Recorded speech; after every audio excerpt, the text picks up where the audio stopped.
Сәлеметсіздер ме, құрметті оқушылар? Біздің бүгінгі сабағымыздың тақырыбы Қазақстан халықтарының ұлттық және діни құрамы. Бүгінгі сабағымыздың оқу мақсатына келетін болсақ, Қазақстан халқының ұлттық және діни құрамын анықтау. Ал енді мынау бірінші халықтың ұлттық құрамына келетін болсақ, Қазақстан әлемдегі көп ұлтты елдердің бірі болып келеді. Онда 130-дан астам ұлт өкілдері өмір сүреді. Оларға нақтырақ тоқталатын болсақ, еліміздің негізгі халқы өзіміздің қазақтар. Екінші, бұрынғы КСР республикаларында тұратын адамдар тобы, оларға нақтырақ тоқталатын болсақ, орыстар, украиндар, белорус және молдавандар екен. Үшіншісі, алыс шетелдерде тұратын адамдар тобы. Бұл жерде біздерде немістер, поляктар, еврейлер, корейлер мен гректер екен. Қазақтар елдің байырғы тұрғындары және мемлекетті қалыптастырушы ұлт ретінде алатын болсақ, қалған халықтардың өкілдері Қазақстанға әртүрлі себептермен және белгілі бір тарихи кезеңдерде көшіп келген болатын. Осыған байланысты республика халқының көп ұлтты құрамы жаппай көші-қонның нәтижесі.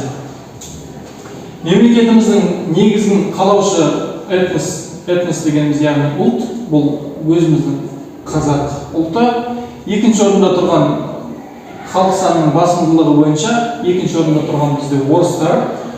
Сонымен қатар халқы 100 мыңнан асатын 6 этнос бар екен. Ол бізде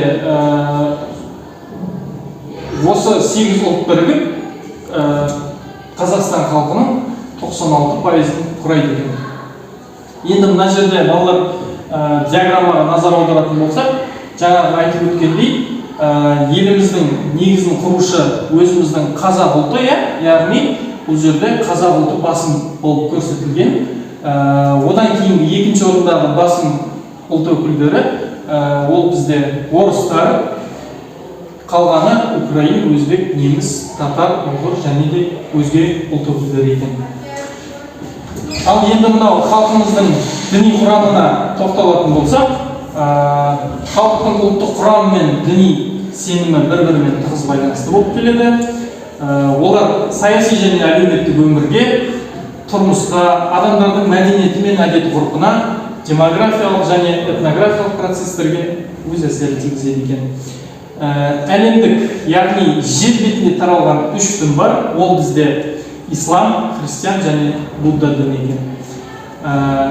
Ежелгі Қазақстан тұрғындарының арасында көк тәңірге табынатындар да болған екен.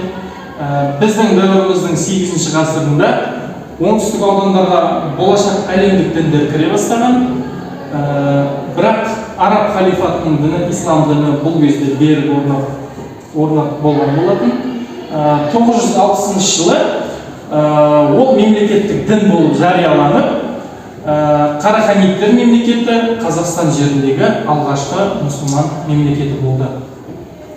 Көшпенді халықты ислам дініне енгізуде Қожа Ахмет Яссауи атамыздың рөлі аса зор болған болатын.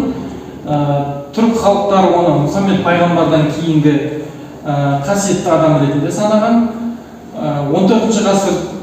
14 ғасырда бізде Әмір Темірдің бұйрығымен Яссауидің қабіріне сәулетті кесене тұрғызылған. Ол Қазақстанда бірінші болып дүниежүзілік ЮНЕСКО мәдени мұралар тізіміне алынған болатын. Ресейге қосылғаннан кейін православиялық христиан діні елімізге пайда болды. Кеңес өкіметі жылдарында Қазақстанға ондаған басқа халық өкілдері келіп қоныстанды. Дәстүрлі түрде олар әртүрлі діндерді ұстанған болатын. Қазақстан Республикасы зайырлы мемлекет, конституция, ар-ождан дәріптейтін болатын. Азаматтардың кез келген дінді ұстануға немесе мүлдем ұстанбауға құқығы бар болатын. Қазіргі уақытта еліміздің өмірі қайта жанданып, қоғамдағы діннің ықпалы да өсуде. Діни ұйымдар бейбітшілік пен келісімді нығайтуға өз үлестерін қосуда. Қазақстандағы дінге сенушілердің ішінде суннит ислам сандары жағынан өте басым болып келеді екен. Бұл жерде бұларға жаңағы қазақ, өзбек, татар, түрік, күрд, тәжік, башқұрт, қырғыз, шешен, дүнгендер басым көпшілігі мұсылман сунниттер екен. Әзірбайжандардың біразы исламның басқа бағыты, яғни шиитті ұстанады екен. Орыс, украин, белорус, болгар, молдаван, грек, чуваш, мордва, урмурт және де мариліктер православия діні тараған екен. Неміс христиандар арасында негізінен протестанттар мен католиктер көп болатын. Кәрістер негізінен протестанттар, поляктар католиктер екен. Армяндар христиан дінінің ежелгі ерекше тармағына табынады. Христиандар барлық облыстарда тараған, негізінен солтүстік, шығыс және орталықта кеңінен тараған екен. Жалпы ежелгі дін географиясы ұлттардың әркелкі орналасуымен сәйкес келеді екен. Сонымен Қазақстанда халықтың полиэтникалық және көп конфессиялық құрылымы қалыптасты. Осындай ерекше мәдени бірлестіктер бейбітшілікте, келісімде және өзара сыйластықта өмір сүруге жағдай жасайды екен. Қазақстан Республикасында өтпелі кезеңде ұлтаралық қарым-қатынастарды реттеуге арналған әдістерді әзірлеу және де жағдайды бағалау ісінде мемлекеттің рөлі зор болады. Ұлттық саясатты іске асыруда оның мазмұндылығындағы ең бастысы ұлттық мүдделер болады. Олардың қауымдастығы, айырмашылықтары, қақтығыстарын ескере отырып қарау болады. Ұлтаралық қатынастардың ерекше субъектілерінің түпкі мүддесі мемлекет пен мемлекет аумағындағы жалпы ұлттық мүдделердің бір болуының объективті негізі бар. Мемлекеттік ұлттық саясаттың басты міндеттері ұлттар мүдделерін және мүдделері арқылы басқару болады.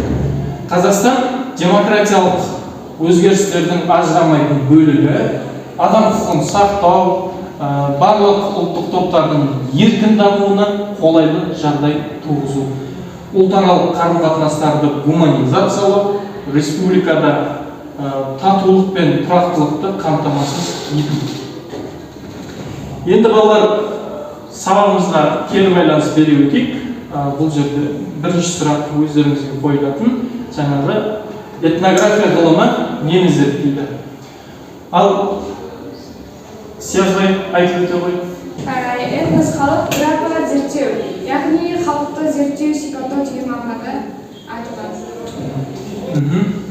Тамаша. Келесі екінші сұрағымыз.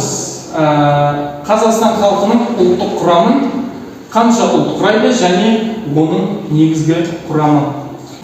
Мәселен жауап бере ғой. Қазақстанда көп ұлтты мемлекеттер 130-тан астам, олардың негізгі құрамына қазақтар, орыстар, өзбектер, украин немістер жатады. Тамаша, отыра қалыңыз. Діни құрамын құрайтын негізгі діндер. Ал Ержан айтып өте ғой. Олар ислам, христиан, будда. Тамаша, отыра.